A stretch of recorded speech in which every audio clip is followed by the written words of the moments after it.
Thank you, Paul. It's good to be on the show.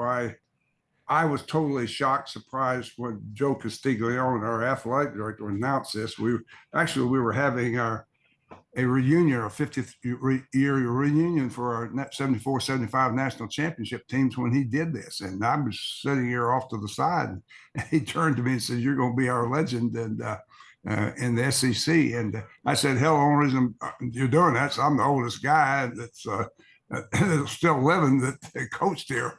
And that's what I have to be." The reason why. But no, it's not. It's because all the players and coaches and what we contributed to our tradition here at Oklahoma.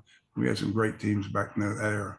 Coach, I was in Houston a number of years ago. I think it was the Paul Bryan Award. And you were being honored there, and I was looking around it, and the number of amazing All-American, historic All-Pro players that showed up. I mean, I realize they're your players, but it was a testament to some of the greatest names. And I think I know it's hard sometimes to appreciate, but you've had a pretty amazing career.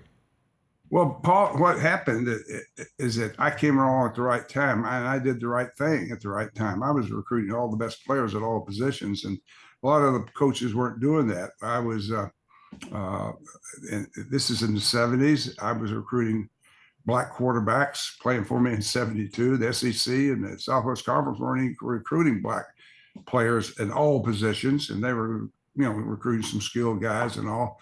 But no, I was doing the right thing, and I was dominant. And Texas, Texas is a great recruiting area, and south of the Red River is only about 80 miles, 90 miles from here. And so I spent a lot of time down there getting a lot of great football players in that state. And that's why we were successful. Oklahoma wouldn't have the tradition of college football if it wasn't for the state of Texas, I promise you. No, it is remarkable. Well, Coach, I would like to ask you a little bit about today because we were all so excited to see OU come into the league. Saw you out there this summer when I was with Boz, another one of your infamous players. But things are troubling right now down the road from where you sit, not too far down the road. What's your assessment of the Sooners at the moment? Well, we're short in a lot of areas, Paul. We need help all across there. Defensively, we're probably a lot better than we are. Obviously, offensively, we're short offensive line, with running backs, receivers, quarterback, every area of the offense needs help, and it's going to take a while to get there. But I think that they can. I don't know. Yeah, I question it sometime with NIL whether we can or not, whether we can compete against Texas every year. They can raise more money than we can. We're a small state. We only got 3.5 million people, and it's going to be difficult, more difficult than it is for the University of Texas. We've got 35 million people, a wealthier state, more people to be able to support the programs. But we'll have to wait and see. And NIL is kind of, I'm still a mystery for everybody because we don't know where we're going to end up. And I hopefully someday we'll get something that has some stability to it that we all be able to have a chance to be successful with. Coach, I mean, you had some of the greatest players, and as I mentioned, Brian Bosworth, some of the greatest characters of all time. But it was different than you see what's happening around you. You saw Saban walk away. You've seen others close to it. What do you think it's like to coach in this era right now? I think that when I saw Nick Saban leave, and he said that I think something about a 19-year-old kid coming in his office wanting to know how much he's going to pay him, keep him going in the portal. Nick knew it was time for him to get the hell out, and I can understand that and appreciate that. When I recruited back in the 70s, 60s, I was recruiting 60s in Arkansas. I started coaching in 1960 in Arkansas. I was with a lot of Coach Bryant's people, Jim McKenzie, Pat James, all these guys. I Yeah. learned they were my mentors, and I coached with those guys, and so I look back at this and say, back then we're recruiting, we were gonna have kids 4 or 5 years, mothers and fathers, if they had a father, they want them to get an education, and these kids today, that's not the goal anymore. You get an education to go to college. They all think they're going to play pro football, and that's not true. It's not going to happen. And if they're not going to be out there playing within a year or two, they're in the portal or going somewhere else. I don't know how in the hell they expect to get an education. And they're all got a different goal and objective, and I don't think they're going to obtain it because only about 2 or 3% of them ever get to pro football. So it's totally a different game today. I said this early on, and I really got the trademark on it, Paul, is that I said NIL. You know what NIL means? What's that? Now it's legal. Now it's legal. It's what goes around comes around. And back 50, 60 years ago, obviously you did anything for a player, helped a player, it was illegal. But today it's not. And I obviously coached in an era that I helped kids when they needed help. I didn't induce a player to come to Oklahoma, but once they came a part of my family, there are going to be things that come up that you had to help a kid. And I always told them, if you come be in my family, my program, I'm going to treat you like you're one of my own. And I still do. Keith Jackson told me, Coach, it's been 40 years ago. You told me, my mama, that, and you're still helping me today. But I said, well, you're mine for life. And when you recruit them, you got them for life. And that's been my approach and always has been. And I think that's one of the reasons I was successful is that the kids believed in me. They knew I'd help them if they needed help when they were here. And I'm not talking about buying a damn car. I'm talking about if they needed to get home, there's an emergency, a funeral, whatever, they got to fly somewhere. Hell, I'm not going to let them. I'm going to get them there. I'm going to treat them like they're one of my own kids. Coach, you reminded me when I first started in the industry. I was covering. I was in Louisiana, and Eddie Robinson got put on probation when he was at Grambling, and I called him. He said, "Yeah, I did it." The same thing you just said. He helped a young man go home for his grandfather's funeral, and that was no big deal back then. The good coaches did that, didn't they? Well, sure they did. If they're a good coach, they damn sure did it. I mean, coaches. I think most coaches help their players when they don't offer them an inducement to come to school. There are a few schools that do that. We all know them. A couple of them got the death penalty. But coaches take care of their players once they're in the program. I don't let any guy calm me. They come in my office, try to calm my ass. I'll run their ass out, and they know to get rid of it in a hurry. I don't put up with that. But I know a kid has got problems. He comes and talks to me. I investigate that. Hey, I'm going to do what's necessary to help eliminate that problem for him. And that's the right thing to do. It's truly the right thing to do. And the NCAA didn't allow you to do that back then. I'm curious because I'm just so transfixed by your stories. But we get hung up. People like me. Saban's the best coach of all time. Bryant's the best coach of all time. Bud Wilkinson. You played for one of the great coaches of all time. You didn't succeed him, but you came a few years after Bud Wilkinson. You coached in the era of Bryant. I realize there's no easy way to pinpoint it, but since you are considered one of the greatest coaches of all time, I'm really curious what you think in terms of who some of your peers were. Well, I did know Coach Bryant. He's from Fordyce, Arkansas. I grew up about 40 miles from where he grew up. I've been at many clinics. I've been at many banquets where I sat beside Coach Bryant. Had the opportunity to visit with him many times, and that was in the 60s and the 70s. I knew all these guys you just mentioned. But it was, it was kind of neat to know that, Bud Wilkinson and Duffy Doherty and these guys back in their day and be a part of that. But, I've met a lot of, obviously along the way, I've been out of the game now since the 90s when I was coaching Cowboys. I left the Cowboys in 97, I think. And I've watched the game from afar. I'm not afar, but I'm close by. I'm only a mile from the campus, University of Oklahoma. I'm across the street from the campus. I'm a mile from the stadium, what I wanted to say. And I stay close to the game. I know of the guys that do a good job. I recognize, I kind of laugh about this, Paul. There's two, what Navy and Army have in common, two things they have in common today. What's that? They're both undefeated and they both run the wishbone.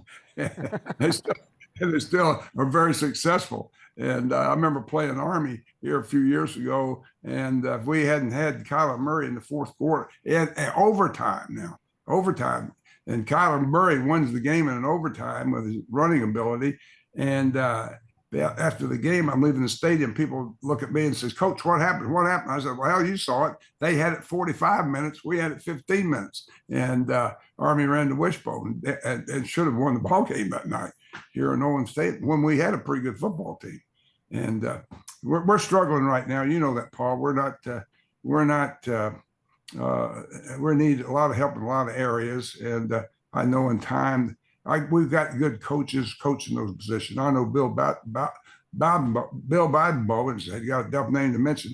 He's been around here a long time. Mike Leach told me if he went anywhere, he wants him as his offensive line coach. He's produced some good players here. Right now he needs some help, and we need some help in running back. We need some help at receiver. We need some help at the quarterback position, and I think that in time that we hopefully will be able to solve that. But we better do it in a hurry.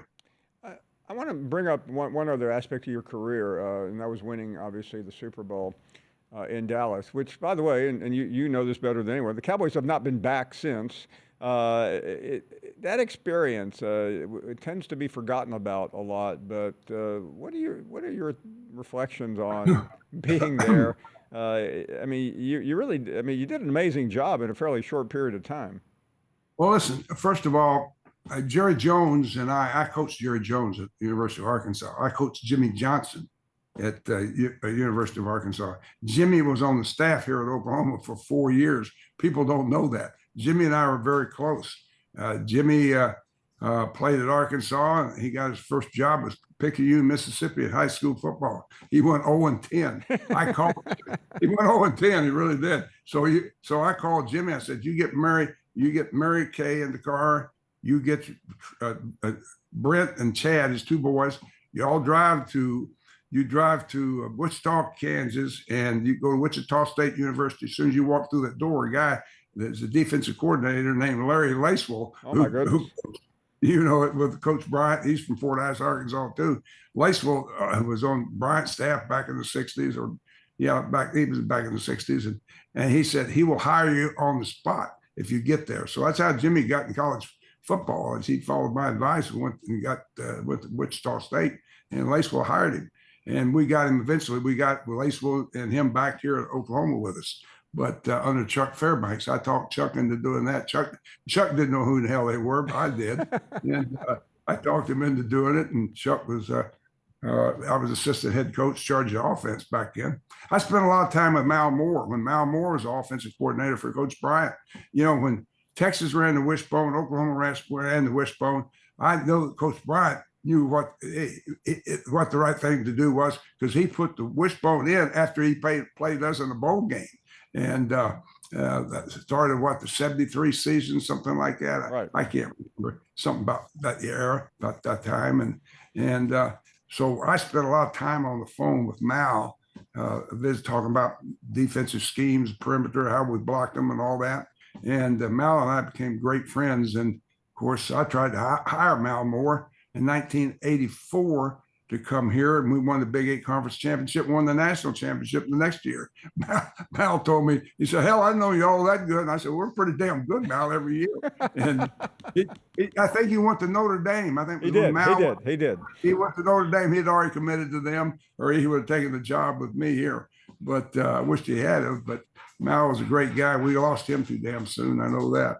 But I knew all of Coach Bryant's staff and all those guys, and of course we had a great respect for him. We in the 60s, Jim McKenzie, because he played for him at Kentucky, and him and Pat James both, and they had Vito Babe Perella, they had Walt Jaworski, had all these guys I knew. That was back in the 50s when they played with Coach Bryant at Kentucky, and he had some good teams. And you know, Oklahoma's got on the board over here. He's got national championships up there. One of them is 1950. That was when they gave the awards before the bowl games, and they ended up playing Kentucky in Sugar Bowl. And Kentucky just beat the hell out of Oklahoma, who won the national championship that year. Pat McKenzie Jim used to kid about that all the time when they were here. They ought to take that down, put us up there. But anyway, that's a long time ago. A lot of people don't know who the hell we're talking about here, but I do, and I'm glad I lived in that era and I got to know all those guys. Coach, I want to thank you. Congratulations again. I literally could talk to you all day, every day, because I was fortunate enough to be around all those guys as well. And all the best. I hope to see you soon. Stay well. You're Well, you're let too me just valuable. okay, I will. I'll try. I'm 87 years old, Paul. I'm a hell of a lot older than you are. I'm pretty damn good shape for You that are. too. But hey, but I got the job because Jerry Jones knew me, he trusted me. I went there. That's when free agency started. They started siphoning players off. When I got there, I inherited a great team that Jerry and Jimmy put together. And when you have, well, I had him first, but you had the first player picked the draft is Troy Aikman. He was from Henrietta, Oklahoma. He came here and played for me before I put Terry Donahue.